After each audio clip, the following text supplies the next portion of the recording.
آج کا ٹاپک اس چیز کے بارے میں جانتے ہیں، یعنی ایسی تباہ کن چیز جو نیک اعمال کو ختم کر دینے والی، دین کو مونڈ کے رکھ دینے والی، یعنی ایسی خطرناک تباہ کر دینے والی چیز وہ کیا ہے؟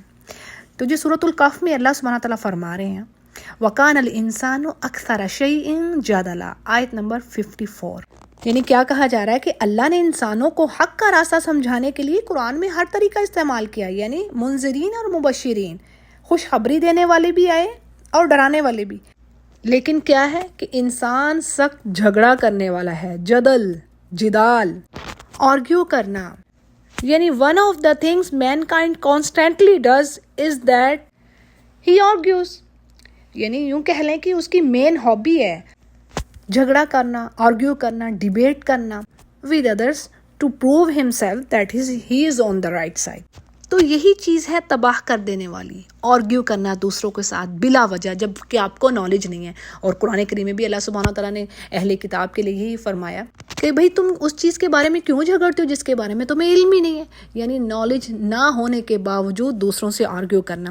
اور اس کے بارے میں حدیث ہے، نبی کریم صلی اللہ علیہ وسلم نے فرمایا ما ضل قوم بعد ہدی کانوا علیہ الا اوتوا الجدال، یعنی کوئی قوم ہدایت پا جانے کے بعد گمراہ نہیں ہوتی سوائے ایک چیز کی، یعنی اگر ایک چیز ان میں یہ آ گئی تو وہ گمراہ ہو جائے گی۔ ہدایت آ جانے کے بعد ما ضل قوم بعد ہدی، اگر چاہو وہ ہدایت پہ ہوں گے، اگرچہ ان کے پاس نالج ہوگی، لیکن کیا ہے کہ وہ پڑھے لکھے جاہل ہوں گے، چاہے وہ اپنے آپ کو عالم سمجھتے ہوں، لیکن اللہ کی نظر میں گمراہ ہو چکے، جیسے اللہ نے فرما دیا۔ اس آیت میں بات آ رہی ہے ما ضربوہ لک الا جدلا بل ہم قوم خصمون، یعنی اے نبی آپ کے ساتھ یہ جو آرگیو کر رہے ہیں نا، جدل کر رہے ہیں، اس کی وجہ اور کچھ نہیں ہے بلکہ یہ کہ یہ ہے ہی جھگڑالو قوم، یعنی یہ انسان کی فطرت ہے، نیچر ہے، خاص کر جو ہدایت پر نہیں ہے۔ اس کے برعکس اللہ کے جو مومن بندے ہیں ان کی کیا کوالٹیز ہیں؟ وَعِبَادُ الرَّحْمَنِ الَّذِينَ يَمْشُونَ عَلَى الْأَرْضِ هَوْنًا وَإِذَا خَاطَبَهُمُ الْجَاهِلُونَ قَالُوا سَلَامًا، یعنی اللہ کے نیک بندے ان کا تو اخلاق ایسا ہے کہ وہ عاجزی کے ساتھ زمین پر چلتے، یعنی وہ کسی تکبر میں مبتلا نہیں ہوتے، اور اگر کوئی جاہل ان کے ساتھ ٹکراتا ہے، ان سے بحث و مباحثہ کرتا ہے تو وہ اسے کہتے ہیں قالوا سلاما، یعنی تم پر سلامتی ہو، جو بات تمہیں کہنی تھی ہم نے تو کہہ دی، ہم نے اللہ کا میسج تمہیں دے دیا، اب اگر تم اس کو ایکسیپٹ نہیں کرے تو تم پر سلام ہو، یعنی ڈگنیٹی اور آنر کے ساتھ وہاں سے گزرتے ہیں، یعنی لغو چیزوں سے وہ گزر جاتے ہیں۔ جیسے کہ پھر یہاں پر بات آتی والذین لا یشہدون الزور واذا مروا باللغو مروا کراما۔ اچھا، دو چیزیں ہیں، اس جھگڑے والی بات کو پہلے ہم عام لوگوں پر رکھتے ہیں، جو عام لوگ ہیں، ادنا ہیں، عالم نہیں ہیں، اسکالرز نہیں ہیں بڑے بڑے، ان کے پاس علم کی کمی ہے، نالج نہیں ہے اتنی دین کی، لیکن ان کے لیے بھی میسج سیم ہی ہے، کیونکہ اللہ نے کہہ دیا نا، رسول کریم نے فرما دیا۔ بات یہ ہے کہ دلہ قوم کی بات آ رہی ہے کہ جو قوم بھی یہ کام کرے گی، جدل میں، بحث و مباحثہ میں، فضول کی بحثوں میں، دین کی پتہ ہے نہیں ہے، تو وہ جو تھوڑا بہت ان کے پاس ہے نا وہ بھی ختم ہو جائے گا اور گمراہی کی طرف شیطان ان کو لیے چلے گا۔ تو ہم ایسا نہیں چاہتے، ہم تو نہیں چاہتے نا، ہم تو یہ دعا مانگتے نا ربنا لا تزغ قلوبنا بعد اذ ہدیتنا، کہ اے رب ہمیں جب تو نے ہدایت دے دی اب ہمارے دلوں کو ٹیڑھا نہ کرنا۔ اللہ تو یہ چاہتا ہے نا کہ اب تم ہدایت کے بعد ادھر ادھر نہ ہونا، سیدھے راستے پہ چلتے رہو، ٹھیک ہے۔ اور یہ کام بڑا مشکل ہے، لیکن اللہ سے خالص مدد مانگتے رہے تو پھر کوئی چیز مشکل نہیں ہے۔ اچھا جی، دوسری طرف ہم عالموں کو لیں، یہ جو اسکالرز ہیں، اگر وہ ان چیزوں میں پڑھیں، فضول کی بحثوں میں، دیکھیں اگر کوئی سامنے والا یعنی اپوزٹ جو آپ کے ہے وہ اس بات پر بضد ہے تو یہ طریقہ کار نہیں ہے کہ آپ اس کو بحث کر کے نیچا دکھائیں، یعنی میڈیا پر جو ہو رہا ہے یہ دین ہمیں نہیں کہہ رہا، دین ایسا نہیں ہے۔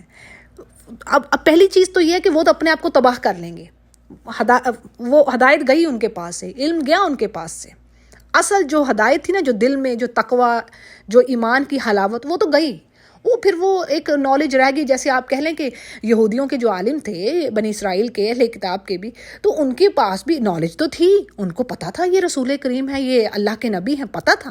اللہ نے کہا نہیں دوسرے پارے میں اے نبی یہ آپ کو ایسے جانتے ہیں جیسے اپنے بیٹوں کو جانتے ہیں، انہیں خود پتہ تھا، نبی کی صفات کا بھی پتہ تھا، لیکن کیا چھپا رہے تھے؟ کیوں بھائی؟ دل میں ہدایت نہیں تھی، ہدایت سے محروم تھے۔ تو یہ ایسی تباہ کر دینے والی چیز ہے کہ آپ کو ہدایت سے دور کر دے۔ اللہ تعالیٰ ہمیں اس سے بچائے، مجھے اور آپ کو۔ تو بات یہ ہے کہ یہ جو اسکالرز یہ جو کر رہے ہیں نا دین میں، جب آپ آپ کا کام ہے نبی کو، جب اللہ نے کہہ دیا اے نبی آپ کا کام ہے پہنچانا، اور بہترین حکمت کے ساتھ، یہ نہیں بھرے مجمع میں آپ کسی کو نیچا، کبھی بھی نہیں مانے گا وہ آپ کی بات، سوال ہی نہیں پیدا ہوتا۔ درد رکھیے، تڑپ رکھیے کسی کو ہدایت کی طرف لانے کے لیے، جیسے نبی کے پاس تھا۔ دیکھیے آپ ہمارے بچوں میں سے کوئی ایسا کوئی کام کرے نا جو ہم پسند نہیں کر رہے، ہمارا دل تڑپے گا، دل سے درد اٹھے گا، درد ہوگا کہ نہیں یا اللہ اس کو ٹھیک کر دے، ٹھیک ہے۔ اگر ہم سیدھے راستے پہ ہیں انشاءاللہ تو یہ چیز واقعی ہوگی۔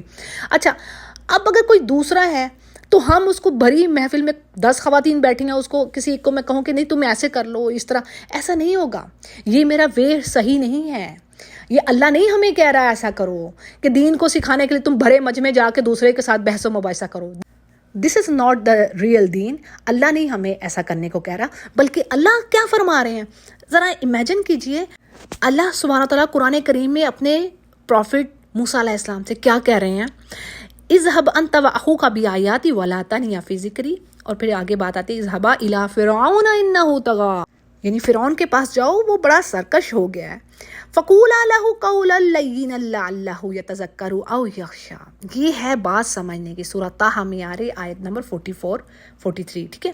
یعنی اللہ کہہ رہے ہیں کہ دیکھو جا کے اس کو کیسی بات کہنا، قولا لینا، ذرا اس پہ فوکس کیجیے گا، لینا سے آ رہا ہے سافٹ۔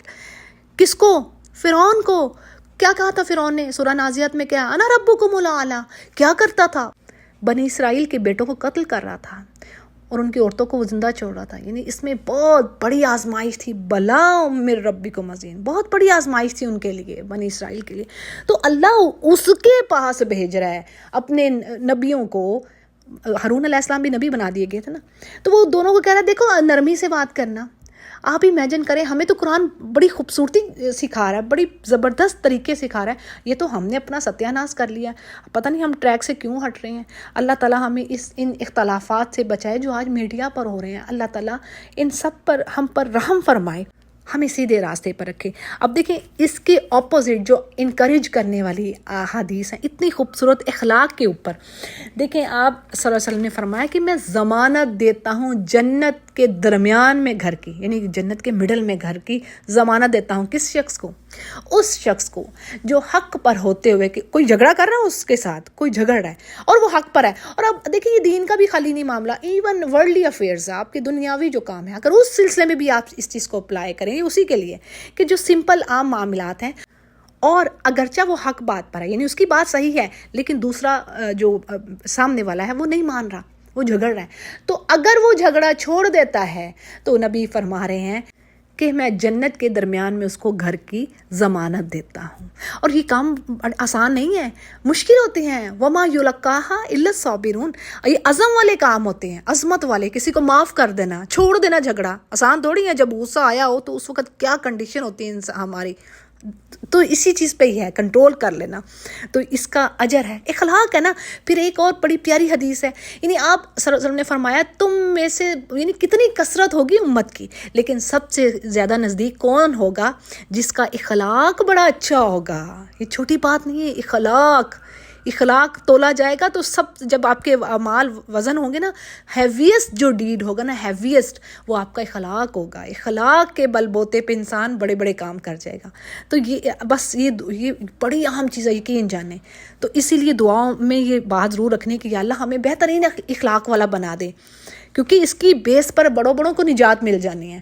اب اگرچہ آپ دیکھیں کوئی نمازیں پڑھ رہا ہے، کوئی روزے عمرے کر رہا ہے، لیکن کسی کو گالی دے رہا ہے، کسی کا حق مار رہا ہے، زیادتی کر رہا ہے، اس کا اپنے اجر گوار ہے۔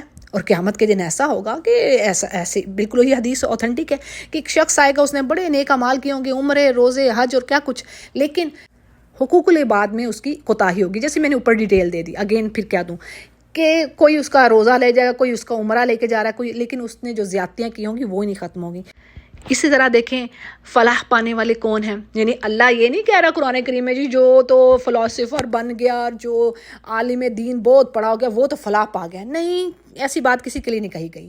لیس البر انتولو، یعنی بلکہ تو اللہ کہہ رہے ہیں کہ بھئی خالی ریچولز کا ادا کر لینا، تم یہاں سمجھو کہ بڑے تم نیک بن گئے، چاہے تم کتنے بڑے مفسری بن جاؤ، جو کچھ ہو، لیکن اگر ذرا سا بھی بال برابر بھی تم تکبر آ گیا، یا جس طرح یہ بحث و مباحثے میں تم پڑے، تو بس تم گئے۔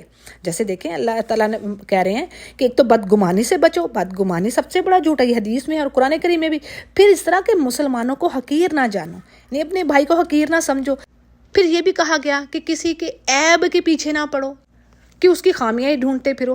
اور جدل کے بارے میں کیا آتا ہے؟ دیکھیں روزے کی حالت میں جب آپ ہوتے ہیں تو کیا اللہ نے فرمایا کہ کوئی آپ سے جھگڑا کرا تو آپ نے کیا کہنا ہے کہ میں روزے سے ہوں، میں نہیں یہ ایسی حرکت کر سکتا۔ پھر حج میں کیا کہا گیا؟ فلا رفث ولا فسوق ولا جدال فی الحج، ٹھیک ہے نا، یہ چیز چھوٹی نہیں ہے، یعنی اللہ بار بار منع کر رہا ہے کہ یہ کام نہ کرو۔ اور اس طرح ایک اور بات مجھے یاد آئی، آیت ہے سورہ آل عمران کی، اللہ فرماتے ہیں کہ اے نبی اگر آپ نرم ہو نہ ہوتی، یعنی آپ میں نرمی نہ ہوتی، تو یہ آپ کے پاس سے صحابہ نے چھٹ جانا تھا، یعنی انہوں نے نہیں آنا تھا۔ نرمی کئی جگہوں پر کہا گیا ہے نبی کے لیے کہ اے نبی اپنے بازو بچھا دیجئے، یعنی اتنے نرم آپ ہو جائیں ایمان والوں کے لیے، متقین کے لیے، ان کو سکھانے کے لیے۔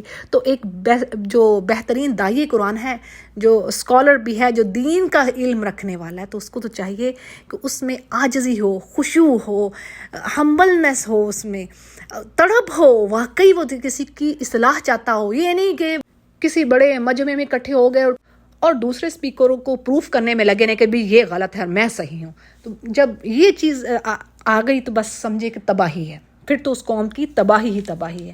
یعنی سمپل بات، عمل تو ہے نہیں، دیکھیں نا صحابہ نے تو عمل کیے، بحث و مباحثوں میں تو وہ نہیں پڑے نا، عمل تو ہے نہیں، تو خالی بحث ہو رہی ہے۔ اور شیطان کا یہ فیورٹ کام ہے، شیطان تو یہ کام کر رہا ہے، آپس میں فسادات ڈلواتا ہے، دلوں کو پھاڑتا ہے۔ اور اس سے بڑی تباہ کر دینے والی چیز کیا ہے؟ یعنی آپس کا اختلاف جو ہے، وہ جو آپ کا دین ہی مونڈ کے رکھ دے، شیو آف کر دے، ختم کر دے، پھر پیچھے کیا بچا؟ اب حسد کیا کرتا ہے؟ حسد بھی تو اسی طرح نیکیوں کو برباد کر دیتا ہے اور وہ آپ کو پتہ بھی نہیں چلتا۔ تو اللہ تعالیٰ ہمیں ان برائیوں اور بیماریوں سے بچائے، اور اللہ نے جو علم دیا ہے بس اس علم کے بعد اللہ ہمارے دلوں کو ٹیڑھا نہ کرے۔ اسی لیے اس دعا کو لازمی پڑھنا ہے، ربنا لا تزغ قلوبنا بعد اذ ہدیتنا۔ یہ سورہ آل عمران کی آیت ہے۔ اچھا جی، اس کے ساتھ بس کوئکلی ذرا ایک چیز اور رکھ دوں پھر میں بند کروں گی، کہ جہاں پر اچھا محمود ہے، پسندیدہ ہے بحث کرنا، یعنی وہ ہے کہ آپ اہل کتاب کو یا نان بلیور کو بڑی خوبصورتی سے، یہ بھی ذرا سمجھیے گا، بڑے اچھے طریقے سے اللہ نے کہہ دیا ادعو سبیل ربک بالحکمہ، حکمت کے ساتھ خوبصورت انداز میں آپ ان کو دین کا عقیدہ سمجھائیں، دین کی طرف لے کے آئیں۔ اور اسی طرح اگر آپ کسی اپنے ہی مسلمان دوسرے اسپیکر کے ساتھ لگے تو ان کو بھی بہترین انداز میں آپ نے بات کر دی ہے۔ ہاں، کسی پر آپ ڈنڈے کے ساتھ زور نہیں چلا سکتے، آپ کا کام ہے میسج دینا، کنوے کرنا۔ پروفٹ کو کیا کہا اللہ نے کہ بھی انما علیک البلاغ، بس آپ کا کام ہے پہنچا دینا، باقی ذمہ داری اللہ کی، کسی کو ہدایت دینی ہے یا نہیں دینی۔ تو اچھی بات یہ ہے کہ بہترین طریقے سے اہل کتاب کے ساتھ جیسے کراس فائر ہوتی ہے، اچھے اسکالرز کرتے ہیں، خوبصورت انداز میں کہ وہ مائل ہو جائیں، انہیں مائل کیا جائے اللہ کے ساتھ، ان کو جوڑا جائے لوگوں کو۔ یہ نہیں کہ بحث کر کے کہ میں صحیح ہوں اور دوسرے کو بس بھگا دیا جائے اور اپنے بھی دین کا بیڑا غرق کر لیا جائے۔ اور دیکھیں اللہ نے ہمیں سمجھ دی ہے نیکی کرنے کی اور برائی جہاں پر کھٹک رہی ہے وہ اس کی بھی، یہ جو ضمیر ہے نا یہ ہمیں بتا دیتا ہے کہ یہاں پر کچھ گڑبڑ ہو رہی ہے۔ تو بات یہ ہے کہ اچھے طریقے سے سمجھائے، جہاں پر آپ کو لگے کہ بات بگڑ رہی ہے بس وہاں پہ خاموشی اختیار اور احسن طریقے سے بات کو ختم کیجیے۔ اور دیکھیں ابھی ہمیں اور کتنا ٹائم چاہیے، جو دنیا کے حالات ہیں ہمارے لیے وارننگ ہے، تو اپنی اصلاح میں ہمیں لگنا ہے۔ آپ اپنے آپ کو پہلے ٹھیک کریں، باقی زمانے کو چھوڑیے، پہلے خود ٹھیک ہو جائیے اور اپنے اعمال پر فوکس کیجیے۔ ہاں، جو اللہ نے میسج دیا اس کو خوبصورتی سے آگے کیجیے۔ وآخر دعوانا الحمد للہ رب العالمین۔